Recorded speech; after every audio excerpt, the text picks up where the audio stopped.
Packers on the Rocks fans, welcome back to yet another edition of Packers on the Rocks Book Club. This will now make it the second book we will be reviewing in this club, and it features someone who has been a diehard Packers fan his whole entire life.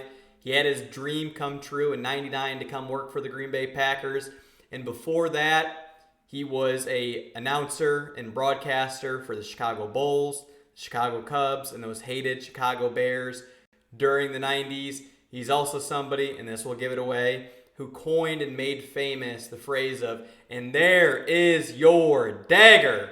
So that said, that second book of the book club is If These Walls Could Talk by Wayne Larrivee.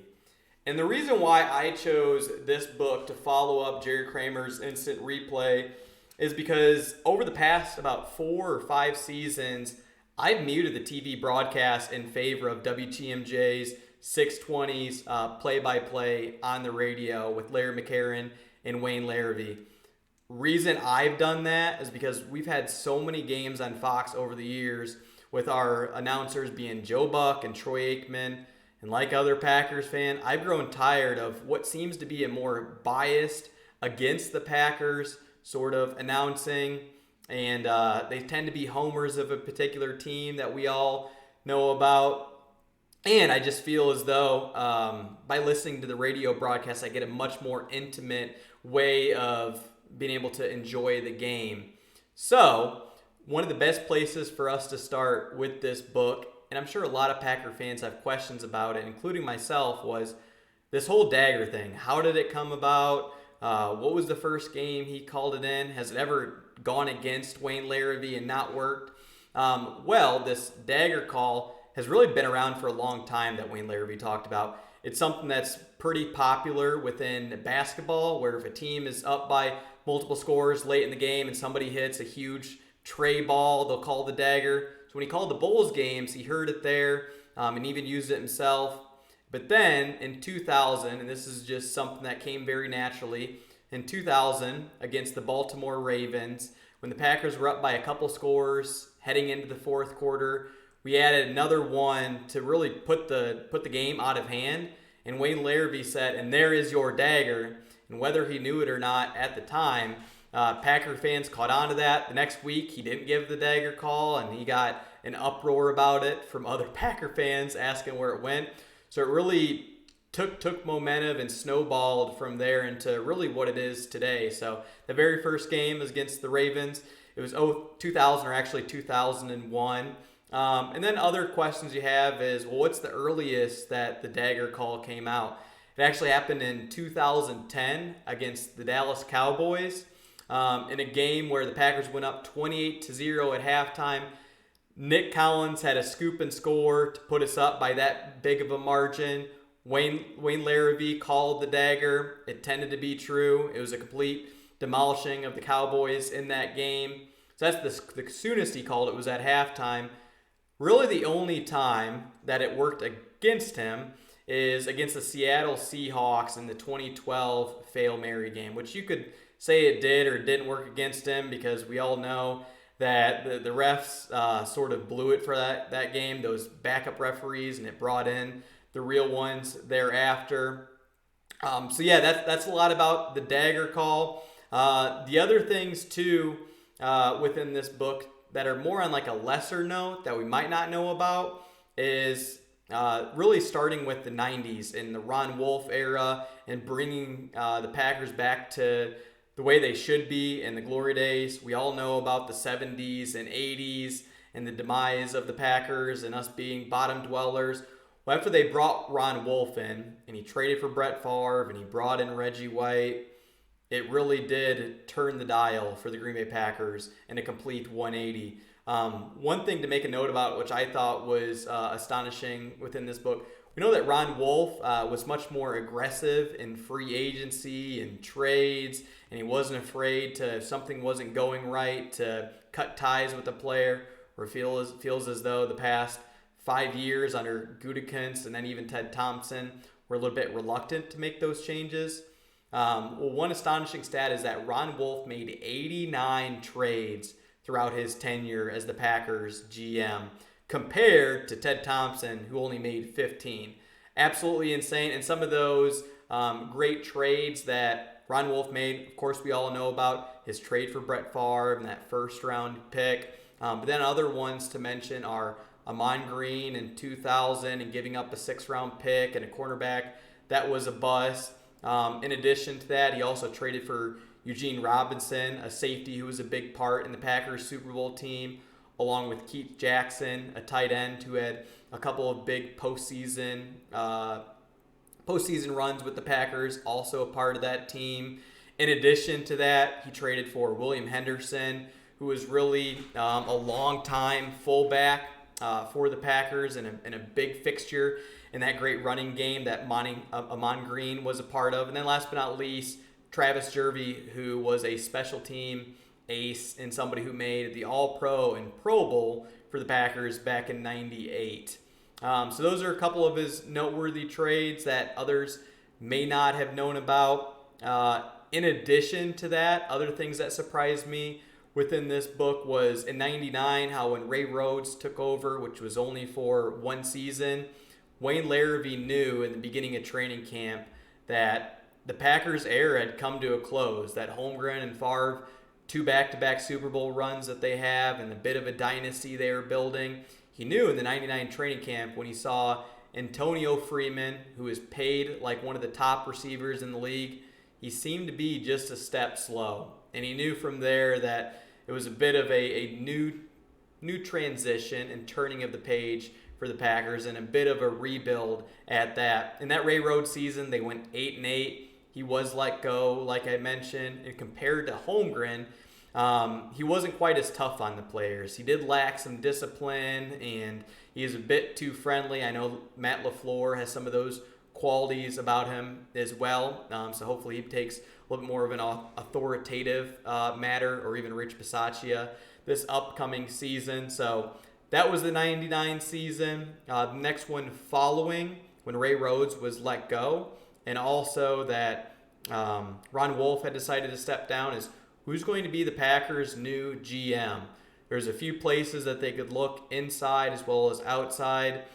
Ted Thompson was one of those next men up. And Ron Wolf, along with Harlan, decided to go with Mike Sherman because he came uber prepared into the interviews, had a complete game plan for the whole entire season. He was great in preparation, and he won not only the job of the GM, but also as the head coach, something that Vince Lombardi used to do back in the day. And you can think about it today, such a challenging job as a head coach alone and all of the responsibilities that you have, but then also adding the GM hat to it. That's almost too much for anybody to handle, besides maybe Billy B there in New England. So, with Mike Sherman coming into the fold, Ted Thompson and him missing out on an opportunity, decided to take a new position with the Seattle Seahawks, and then would later return, as we'd all know about. And Sherman's reign went from 2000 to 2005, and some things that others may not have caught upon or weren't able to watch, if they were similar in age to myself, is that Mike Sherman and the media didn't get along all too well. Wayne Larrivee talks about how he actually kind of resented the media. He was never all in on how the Packers and as well as the fans were won and how the fans owned the team.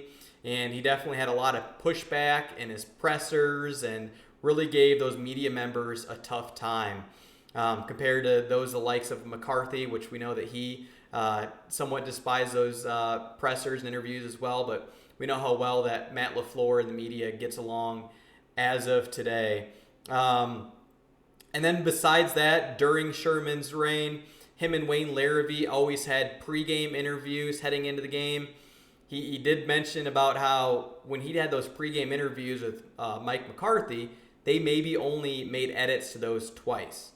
Whereas with Sherman, it was on a pretty consistent basis. They were making edits to those videos because Mike Sherman wasn't giving the answers that Wayne Larrivee was looking for, and the two didn't exactly see eye to eye on a lot of things.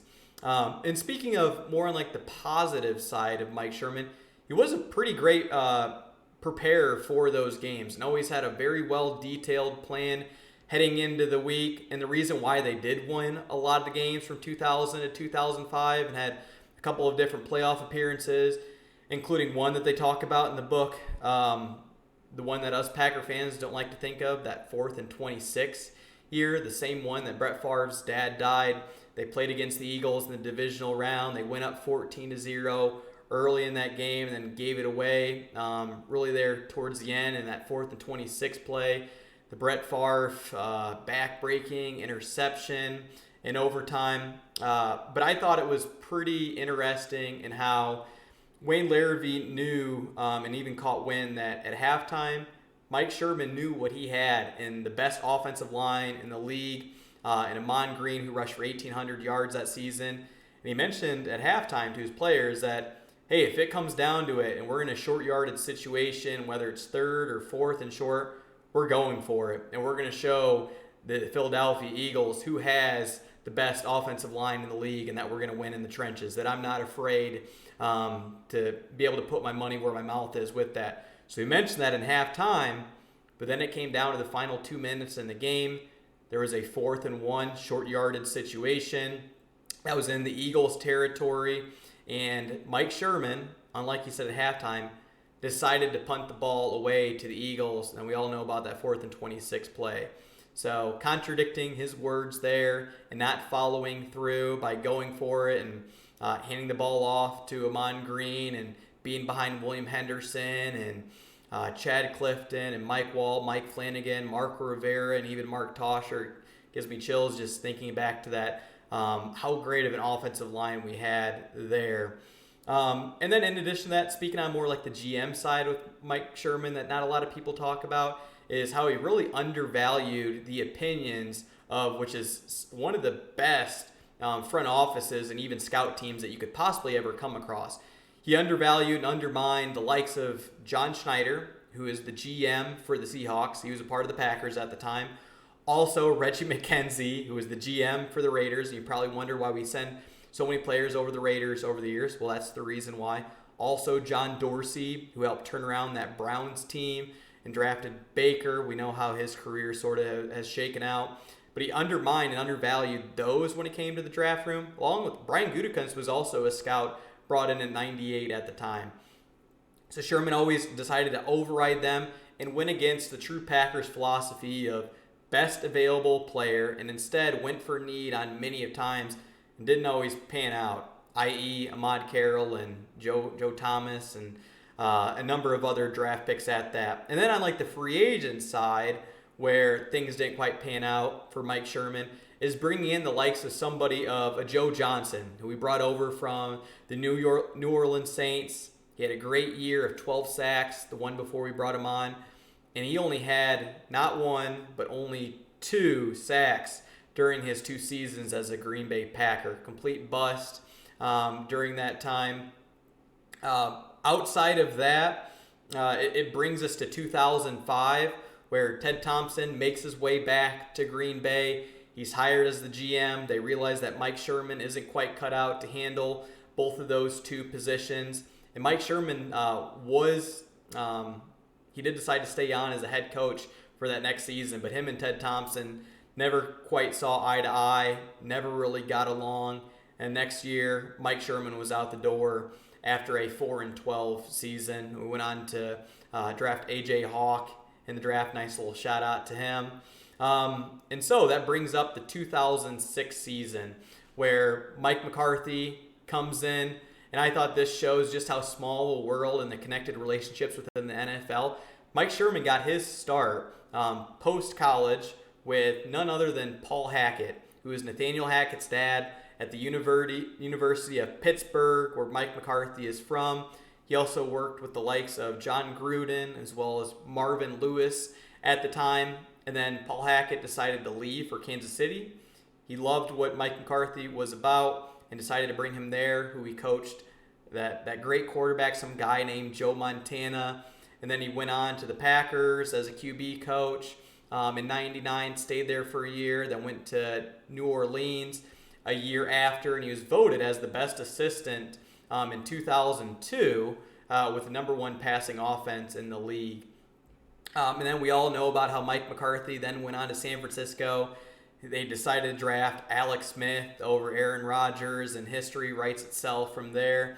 And then 2006, he was brought in. We've heard about how he kissed the bricks there at the tunnel of Lambeau Field and made such a great impression on Ted Thompson, the reason why he was the perfect fit for the Green Bay Packers, when also Sean Payton was another person that they interviewed at the time. So he took over in 2006. And we all know about how they went 13-3, lost the New York Giants. Brett Favre throws yet another game-costing interception in overtime against the Giants, and they're wondering if he's going to come back. He's waffling for all these years. And they talk about how Joe Philbin, who's the offensive coordinator, in 2007, he knew that he had something special in Aaron Rodgers. He was at the Pro Bowl, which you get to do as the losing team from the NFC Championship game. He was at the Pro Bowl, and he saw quarterbacks like Jeff Garcia and Tony Romo and Big Ben and even Peyton Manning. He's like, I've seen Aaron Rodgers throw in practice and in training camp, and we saw what he did in the Dallas Cowboys game. He can throw just as well as them. So that gave Joe Philbin the confidence at that time that they knew that they had something in Aaron Rodgers, and it was time to turn the page. Very similar to today, where it's now time to turn the page from Aaron Rodgers over to Jordan Love. And then that whole entire agonizing 2008 summer of Favre retiring and then deciding he wanted to come back, and how Mark Murphy and Ted Thompson flew down to Hattiesburg, Mississippi. They made an offer for 10 years, $20 million for Favre to stay retired. But then at that point, he wanted to stick it to the Packers. And then it was interesting how 2 days later, after that offer was made, the Packers had a family night, and they had committed to Aaron Rodgers, said, this is our guy. It's now time for a new era in the Packers quarterback regime. And at that family night, Aaron Rodgers really stunk up the joint. Wayne Larrivee talked about how he had 6 incompletions that night. That were 6 straight incompletions. He had an interception to Aaron Rouse, and he was even booed quite a bit. So that talks about the resiliency of Aaron Rodgers and how he was able to make it past that point. And then he took over the reins, did brilliantly in that home opener that I was at with my dad in 2008 against the Minnesota Vikings. We were expecting to retire Brett Favre's number at that time. Went on to win the game, and they had a lot of ups and downs that first year with Aaron Rodgers, and the team was behind him, but not wholeheartedly. It wasn't up until a game against the Atlanta Falcons later in the year that Aaron Rodgers had a right shoulder sprain where he was very questionable heading into the week. He didn't practice. He went over with Joe Philbin to the Hudson Center to try to throw, had a tough time at that, and he still played the game, did great, and that was when he earned the trust and the likes of his peers on that Packers team, and they knew they had something in that quarterback. And then it leads us to that 2010 Super Bowl winning team for the Green Bay Packers. And one thing to make a note about that season, where the players knew that they were destined for greatness and to win the Super Bowl, is that week against the New England Patriots, where Aaron Rodgers is out with a concussion. Insert Matt Flynn. The Patriots, we all know about their run, their multiple Super Bowls, and how they're one of the best teams for the AFC at the time. And everybody counted us out. We were huge 10-plus point underdogs in that game. But during that week, Mike McCarthy came out to the media and said, we are nobody's underdog. And that rejuvenated the team. We know about how close we came with Matt Flynn to winning that team. And then from there, the confidence absolutely took off for the team. We know about how they went on to beat the New York Giants. Deshaun Jackson with his punt return helped give us a chance to get into playoffs against the Bears that final week of the season. And then going on the road and then to bring home the Lombardi Trophy to Lambeau. And then outside of that, a couple other things to note of which this book goes up until 2016 is the 2014 divisional playoff game against the Dallas Cowboys and that Dez Bryant non-catch. I know my dad was there. He said that's the loudest he's ever seen Lambeau Field. Wayne Larrivee said the crowd noise of that day was unreal and it reminded him of a 1989 game, the Green Bay Packers against the Chicago Bears. Don Mikowski, the Magic Man, hit Sterling Sharp for the game-winning touchdown against the Bears. Some talked about how he went over the line of scrimmage when he was scrambling. Thanks to instant replay, the referees went in to review the play. Turned out that he didn't cross the line of scrimmage, and he said there was an uproar in that game that was very similar to when they announced that Dez didn't catch it. And then that leads us to, which this is one of the toughest parts of the book to read, is that 2014 NFC Championship game loss. I haven't quite gotten over. I've never watched the replay to it. Aaron Rodgers has talked about it on many times how it's one that's going to take him a long time to get over. I know he still thinks about it because it was debatedly the Packers' best team, even compared to that 2010 team that definitely should have got the job done. I thought how Wayne's a diehard Packers fan himself and what he could have went through. He mentions how it took him 8 months to rewatch that film against the Seattle Seahawks, and how we gave up the game there. And besides that, in closing, overall, a great book. In knowing that we are now turning the page to Jordan Love, the Aaron Rodgers era has ended. All the amazing things that he's done for the Green Bay Packers. Just to add to that, the Packers had an 8-year straight playoff appearance run. And when you make the playoffs for 8 years straight, that means that you're typically picking either from 21st up until 32. The end of the first round, same thing for the rest of the draft. When you're picking those spots, you're missing those blue chip type players. It just goes to show how great Aaron Rodgers is, that the Packers during all those years were consistently picking the bottom of the draft. We know Ted Thompson wasn't trading up on all too many occasions to get higher than that.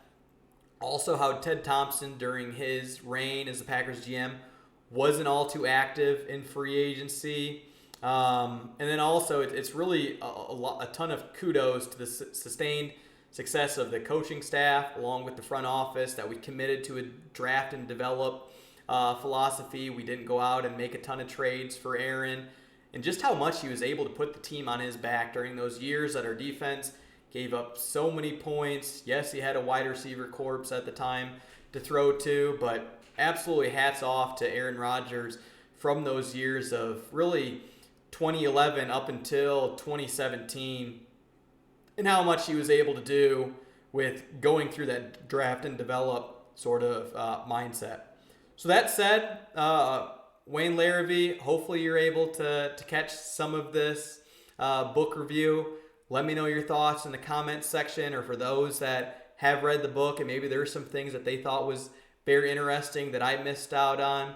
But outside of that, cheers, Packers on the Rocks fans. Definitely look forward to the next book that we will be reviewing in the upcoming month, along with the draft that lies ahead. There'll be another episode coming out soon with the Packers on the Rocks draft preview. And that said, cheers.